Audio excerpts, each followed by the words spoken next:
kita undang langsung Ibu Handayani, Direktur Bisnis Konsumer BRI, untuk menyampaikan paparannya. Ibu Handayani, disilakan.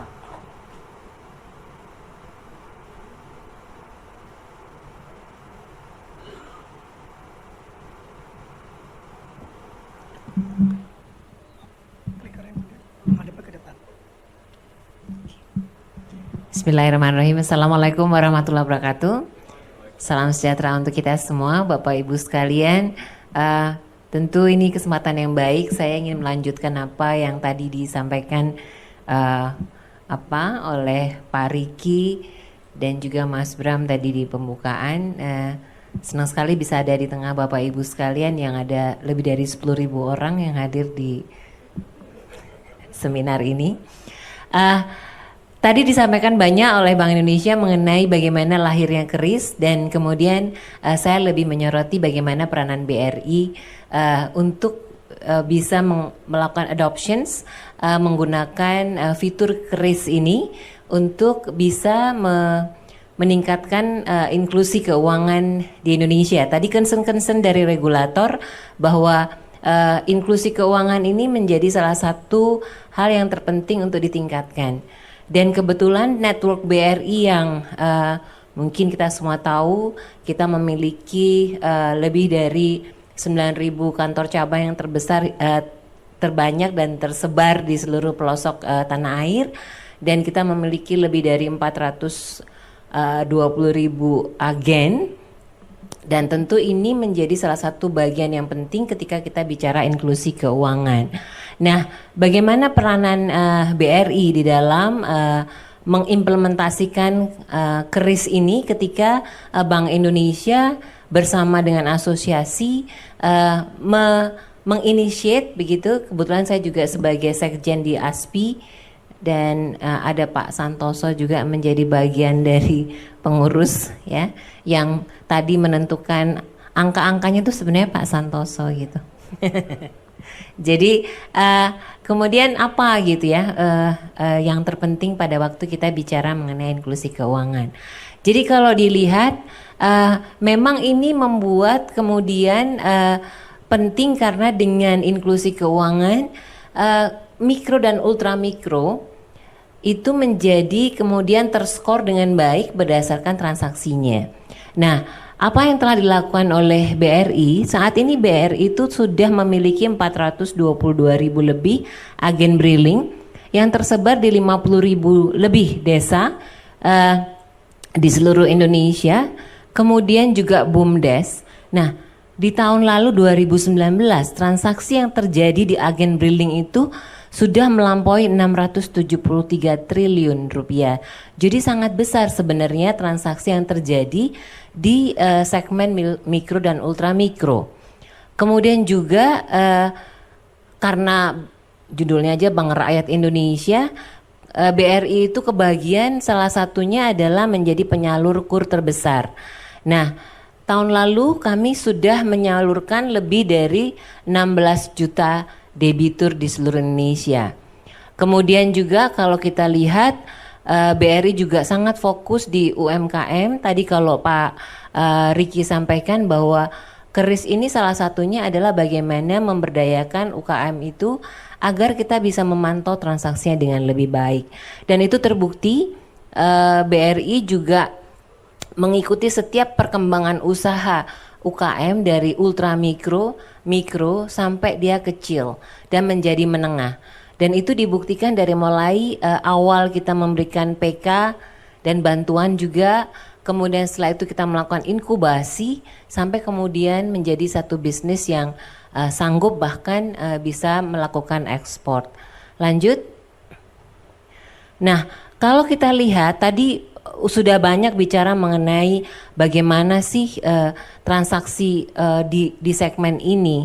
Nah, kalau berdasarkan data kami gitu, memang Indonesia ini masih sangat perlu kita dorong agar memang transaksi berbasis non-card dan cashless ini harus tersosialisasi dengan baik. Mengapa? Karena pertumbuhan mobile dan internet banking kita itu sekarang memang menunjukkan historical yang pertumbuhannya luar biasa. Jadi double digit, dan tentu ini juga menjadi satu opportunity buat kita bahwa sosialisasi berbasis cashless ini ternyata adoptionnya nggak susah-susah amat. Lanjut. Nah, kalau kita lihat bagaimana sih sebenarnya tren future market? Karena kalau tadi Pak Riki bicara apa yang kita lakukan sekarang ini sebenarnya ya sudah sebenarnya agak terlambat dibandingkan negara-negara lain yang sudah melakukan adoption basisnya adalah QR.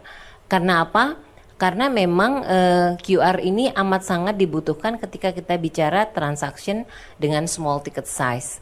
Dan tentu ini kemudian menjadi satu platform yang sebenarnya juga mengadres bagaimana sih future trend ke depan millennials kita, karena kalau kita lihat demografi kita 80% ke depan di 2022 populasi kita berada di millennials segmen begitu, yang tentu pola transaksinya amat sangat berbeda dengan kita ketika kita bicara 10 atau 20 tahun yang lalu. Nah, kalau kita lihat trennya memang sudah sangat berbeda gitu ya. Mereka menyiapkan masa depannya dengan well plan, namun tidak membeli satu produk dengan ticket size yang besar, tapi small ticket size, affordable begitu, dan bisa dibeli kapan saja, dan semua medianya dilakukan cashless.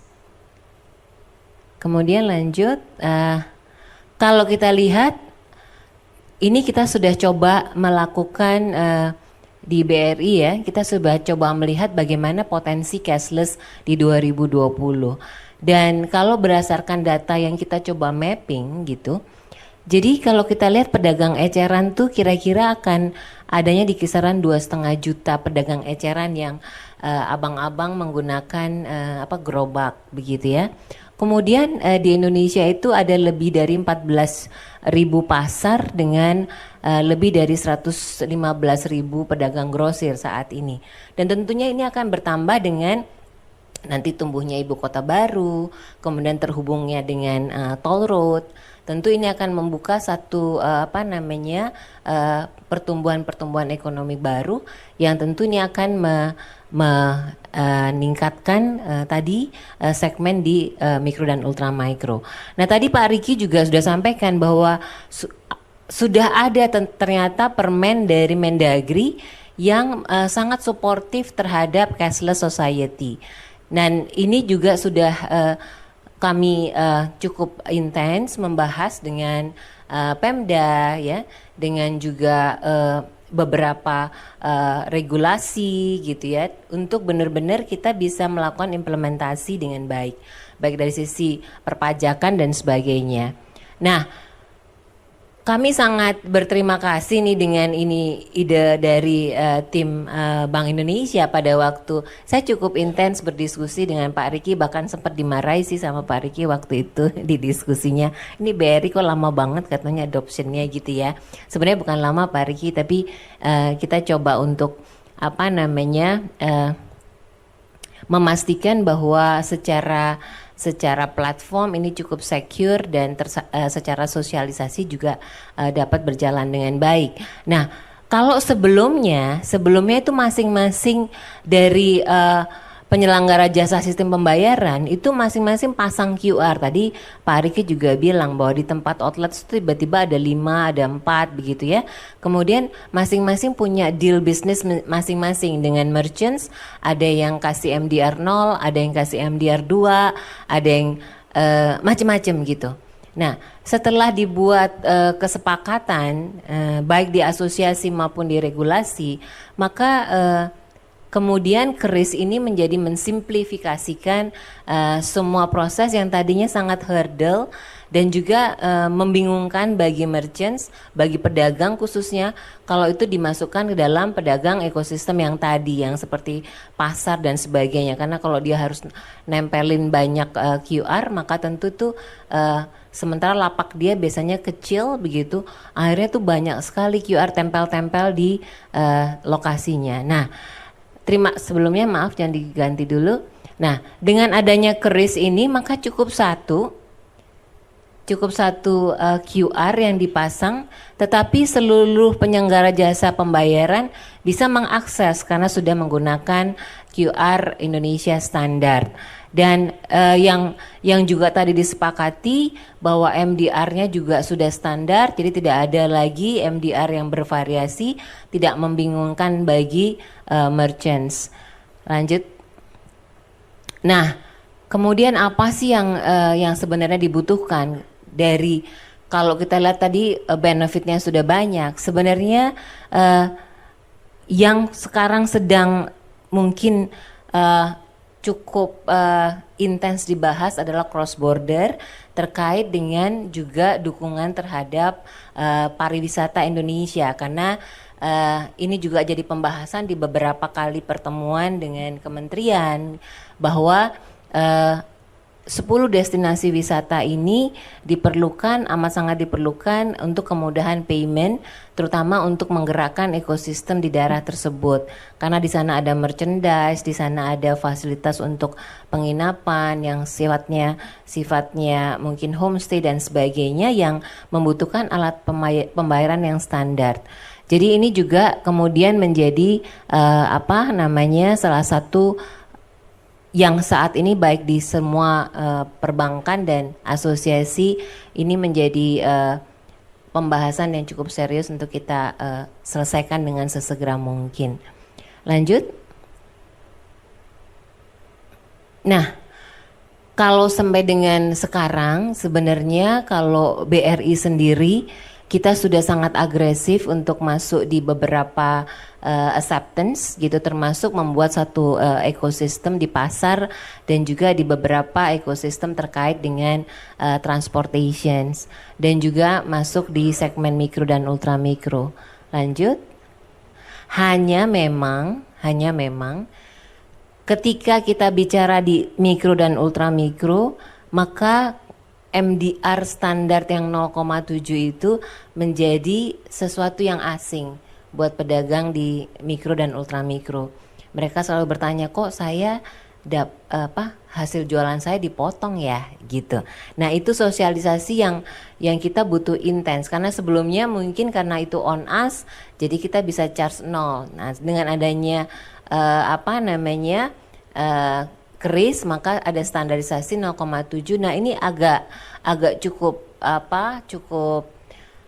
sulit gitu ya untuk membuat satu justifikasi bahwa ada satu charge yang dibebankan kepada pedagang-pedagang itu. Nah, ini challenge yang terus kita harus komunikasikan dengan baik, karena memang buat mereka, loh ini saya jualan saya murah, kenapa saya mesti di-charge gitu? Kenapa bank men-charge gitu ya? Karena kebetulan dealnya dengan bank gitu. Nah, secara customers memang transaksinya lebih mudah, cepat begitu. Secara regulasi ini sudah comply karena di situ ada security yang terjamin dan semua disepakati. Kemudian tentu ini merupakan kolaborasi juga antara fintech dan perbankan. Jadi nanti mungkin detail discussion-nya nanti kita bisa diskusi dalam panel begitu. Saya rasa itu mungkin ada lagi nggak? Saya cuman menggambarkan tadi yang sudah banyak disampaikan oleh Mas Bram dan Pak Riki, bahwa sebenarnya memang kalau kita lihat apakah keris ini akan menjadi satu alat pembayaran nanti yang mendominasi, saya cukup yakin menggantikan beberapa moda pembayaran lainnya yang tentu ketika khususnya mikro dan ultra mikro ini merasa convenience dengan cara pembayaran ini memang butuh sosialisasi secara agresif, maka memang kami tentu membutuhkan bantuan Bank Indonesia juga untuk bersama-sama dengan perbankan dan tentu asosiasi untuk kita mensosialisikan dengan lebih baik lagi, dan tentu butuh effort, tapi saya yakin ini akan memberikan efisiensi yang lebih baik khususnya untuk negara kita tercinta. Saya rasa itu mungkin sedikit paparan dari saya. Terima kasih, mudah-mudahan bermanfaat. Wassalamualaikum warahmatullahi wabarakatuh.